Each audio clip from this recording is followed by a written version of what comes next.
अस्सलाम वालेकुम, मैं हूं सना चौधरी। आप देख रहे हैं उर्दू टाइम्स। मैं मौजूद हूं इस वक्त पाकिस्तान की अपकमिंग मूवी आ रही है, 3 जून को रिलीज़ होने वाली है। सुपर डुपर मूवी है और जिसका नाम है थोड़ी सेटिंग थोड़ा प्यार। हमारे साथ मौजूद हैं फिल्म की कास्ट एक्सक्लूसिवली उर्दू टाइम्स के साथ। इस टाइम हम बात करेंगे पहले मैडम लैला ज़ुबैरी, और इनके साथ मौजूद हैं फिल्म के हीरो मलक अकील, और फिल्म की हीरोइन है सईदा इम्तियाज़। अस्सलाम वालेकुम मैम। वालेकुम सलाम। थोड़ा बताएं, थोड़ी सेटिंग थोड़ा प्यार क्या है ये? बस जैसा कि नाम है उसी तरह की मूवी है। इसमें थोड़ी सी सेटिंग है और थोड़ा सा प्यार है। अच्छा, थोड़ी सेटिंग थोड़ा प्यार, मतलब आपने दोनों चीजें बराबर बराबर रखी हुई हैं। बिल्कुल ऐसा अच्छा, ही है। थोड़ा बताएं कि इस मूवी का थोड़ा सा हमारे व्यूअर्स को बताएं किस टाइप की है।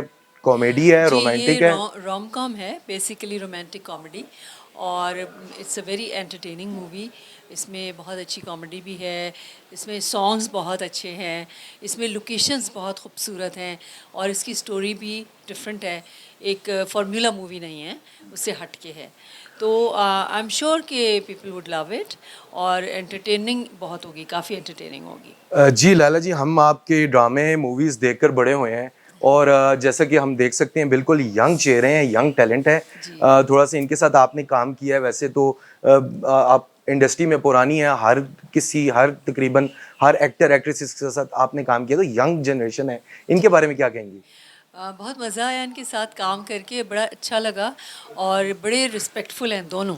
और मुझे ये बात बहुत अच्छी लगी, क्योंकि जो आजकल की जनरेशन है उनको ऐसे लगता है कि हमें सब कुछ आता है। अगर हम उन्हें कुछ बताने की कोशिश करते हैं तो वो समझना नहीं चाहते। मगर मुझे अच्छा लगा कि ये लोग बड़े रिसेप्टिव हैं। इनको जो भी बताने की मैंने कोशिश की, इन्होंने उसको अंडरस्टैंड किया और इन्होंने उसको इम्प्लीमेंट भी किया। तो मैं समझती हूँ कि ये बड़ी अच्छी बात है इनकी, और ये लोग बहुत ऊपर जाएंगे इंशाल्लाह। अस्सलाम वालेकुम अकी। वालेकुम सलाम जी, थैंक यू सो थोड़ा much for setting having me थोड़ा ऑन योर शो। थोड़ा सेटिंग थोड़ा प्यार बताएं। कंटेंट और नाम देखकर तो लग रहा है कि जैसे आमर लियाकत से इंस्पायर हुए हैं। थोड़ा प्यार, थोड़ा थोड़ी सेटिंग। हाँ, थोड़ी सेटिंग थोड़ा प्यार। एक्चुअली आमिर भाई जो है वो इसको बैलेंस नहीं कर पाए, तो हमने फिल्म में दिखाया है कि बैलेंस कैसे किया जाता है, ताकि कितनी परसेंट सेटिंग रखनी चाहिए, कितना परसेंट प्यार रखना चाहिए, तो हमने उसको बैलेंस कर दिया है। वैसे बैलेंस वो भी नहीं रहे, हम अक्सर देखते हैं गिर पट रहे हैं आजकल। खैर चलते हैं आगे, अकील से पूछेंगे। अकील, आपको मैडम के साथ कैसा लगा काम करके? बहुत अच्छा लगा मैडम के साथ।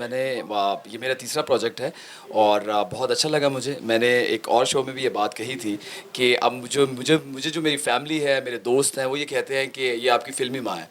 तो हमेशा से मुझे खुशी होती है इनके साथ काम मुझे करके। उम्मीद है कि फिल्मी माँ के होने के नाते कान शान तो खींचे होंगे मूवी में। बहुत ज़्यादा, बिल्कुल। बहुत ज़्यादा ये तो। और अच्छा, मैं आपसे क्वेश्चन करना चाहूँगा अकील। आजकल हम देख रहे हैं, पिछले दिनों भी थोड़ा सा जो सिनेमा इंडस्ट्री के जो लोग हैं या सिनेमा मालकान हैं, वो ज़्यादा कोशिश कर रहे हैं आजकल जो फॉरेन कंटेंट है उसको लाने की, ना कि हमारा जो अपनी मूवीज़ हैं, हमारा अपना बड़ा यंग टैलेंट है।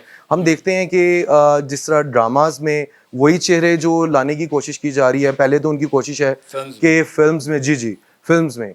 तो थोड़ा सा ये बताएं, हम उस क्वेश्चन की तरफ आते हैं। पहले मुझे ये बताएं, फॉरेन कंटेंट को दिखाया जा रहा है, इसके बारे में क्या कहेंगे? फॉरेन कंटेंट को दिखाना चाहिए, ऑडियंस है, उनकी मर्ज़ी, वो देखना चाहते हैं। ऐसा नहीं है, लेकिन हमें अपना कंटेंट बेहतर बनाना चाहिए, एक हेल्दी कंपटीशन होना चाहिए। ठीक है, इसमें ही हाँ, एक चीज़ की ज़रूरत है कि हम लोग अगेन वही बात की बैलेंस की ज़रूरत है। हमारा कंटेंट है, हमें उसको उन चीज़ों को, अपनी फिल्म्स को स्क्रीन्स देनी चाहिए, जो कि अभी रिसेंटली ईद के ऊपर 3-4 फिल्म्स आई, बहुत अच्छी फिल्म्स थी। लेकिन उनके साथ अनफॉर्चुनेटली ये हुआ कि उनको स्क्रीन्स नहीं देगी। हम सिनेमा जो मालिकान हैं उनकी भी मजबूरी समझते हैं कि कोविड गुजरा है, काफ़ी टाइम जो है सिनेमास बंद रहे हैं, और अभी जाके सिनेमास ओपन हुए हैं, तो उनको फॉरेन कंटेंट में उनको बिज़नेस नज़र आया। लेकिन वो बिज़नेस ज़रूर करें, थोड़ा सा म्याना रवि वाला मामला अख्तियार करना चाहिए, बैलेंस रहना चाहिए। अपनी फिल्म्स को भी जो है उनको प्रॉपर टाइम और प्रॉपर स्क्रीन्स देनी चाहिए, मुझे ये लगता है पर्सनली। अच्छा, मेरा आपसे दूसरा क्वेश्चन ये है कि थोड़ा सा बताएं कि नए चेहरे हैं आप लोग भी दोनों, एक बिल्कुल यंग टैलेंट है। आपकी तो पहले मैंने एक मूवी शेरदिल, मेरा ख्याल है आपने उसमें जी जी। काम किया है। तो उसके बाद ये एक थोड़ी सी रोमांटिक कॉमेडी, कैसा लगा अचानक एक एक्शन मूवी से कॉमेडी मूवी की तरफ? बहुत अच्छा लगा, और मैं फ़िल्म के स्क्रिप्ट के बारे में बताना चाहता हूँ। मोस्टली आजकल सोशल मीडिया पे यहाँ वहाँ कॉपी कंटेंट की बात की जा रही होती है, क्योंकि आपको पता है कि फ़िल्म आजकल हर एक के पास मोबाइल है, और वो अपना फीडबैक देना ज़रूरी समझते हैं। मैं अपनी फिल्म के स्क्रिप्ट के बारे में ये कहना चाहूँगा कि आपको कहीं भी फिल्म देख के ये नहीं लगेगा कि हमारी फिल्म कहीं से कॉपी है, कि 5-7 फिल्म देखने के बाद एक नई फिल्म बना दी गई। एक न्यू आइडिया है, स्क्रैच से स्टोरी जो है ये नई स्टोरी है। जो हमारे राइटर है तारिक अवान साहब और जो हमारे प्रोड्यूसर भी तारिक अवान साहब ही है, उन्होंने एक स्क्रैच से आइडिया लिखा है, ठीक है। और ये फार्मूला फिल्म, जैसे लैला जी ने कहा कि फार्मूला फिल्म नहीं है।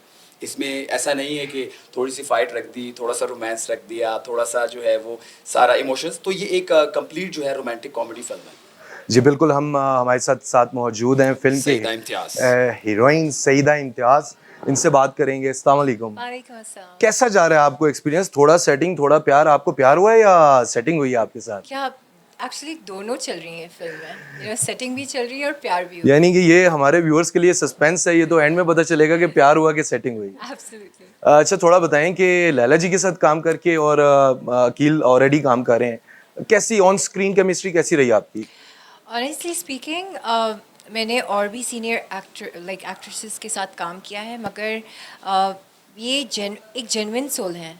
मैंने जैसे वो कहते हैं ना कि थोड़े से इंसान नर्वस हो जाते हैं कि आगे कुछ एक्ट्रेसेस के शायद टैंट्रम्स भी होते हैं जो मैं फेस कर चुकी हूँ, मगर इनके साथ मैंने पहला जो शॉट लिया था, आई वाज सो काम, I was like not at all nervous, and बहुत ईजीली हो गया और ऐसे बिल्कुल नहीं लगा जैसे this was the first time I was working with her. अच्छा, मुझे थोड़ा बताएं कि टीआरपीस के लिए मोस्टली आजकल जो फिल्म मेकर्स हैं उनकी कोशिश है वही ड्रामा वाले चेहरे, वही, क्योंकि लोग चेंज मांगते हैं। तो इसके बारे में क्या कहेंगी कि नए चेहरों को आना चाहिए, या आप क्या एडवाइस करेंगी जो इस इंडस्ट्री में आना चाह रहे हैं? आई पर्सनली थिंक कि नए चेहरे बिल्कुल इंट्रोड्यूस होने चाहिए इंडस्ट्री में, और नए टैलेंट को मौका मिलना चाहिए। पाकिस्तान में आई थिंक इतना टैलेंट है, बट वो कहते हैं कि वो एक प्लेटफॉर्म की ज़रूरत है। तो ये ज़रूर एक चीज़ मैं कहना चाहूँगी जो डायरेक्टर्स हैं या प्रोड्यूसर्स हैं कि ऑडिशंस से इस तरीके से वो मेरिट्स के ऊपर काम दें। I mean that's very important. And matter of fact कि जब मैंने ये फिल्म, मतलब इससे पहले मैंने एक फ़िल्म की थी, मगर इस फिल्म के लिए भी, जबकि मैंने पहली फिल्म जावेद सर की थी, जावेद शेख की, ये इस फिल्म के लिए भी मैंने ऑडिशन दिया था, सो I think so let's see. जी बिल्कुल, इनका कहने का मतलब ये है कि मेरिट के ऊपर बिल्कुल काम हो रहा है, और मेरिट के ऊपर अगर नए चेहरे लाए जाएं और मेरिट की बेसिस के ऊपर ऑडिशंस होए जाएं, ना कि सिफारिश की बेस पे, तो हमारी फिल्म इंडस्ट्री भी बूम कर सकती है। जी हाँ, हम मौजूद थे एक्सक्लूसिवली उर्दू टाइम्स के साथ। हमारे साथ कास्ट मौजूद थी, थोड़ी सेटिंग थोड़ा प्यार। 3 जून को रिलीज़ हो रही है, आप सब जाएं, आपने मूवी देखनी है। हमारा ये लोकल कंटेंट को आप सपोर्ट करें। ऐसा नहीं है कि अगर कुछ फिल्में या कुछ उसकी वजह से नहीं जाएं तो आपको बिल्कुल जाना चाहिए। अपने कंटेंट को, अपनी जो काम है उनको आपको लाजमी अप्रिशिएट करें और उनको सपोर्ट करें। अपने होस्ट सना चौधरी को इजाज़त दीजिए। अल्लाह हाफिज़।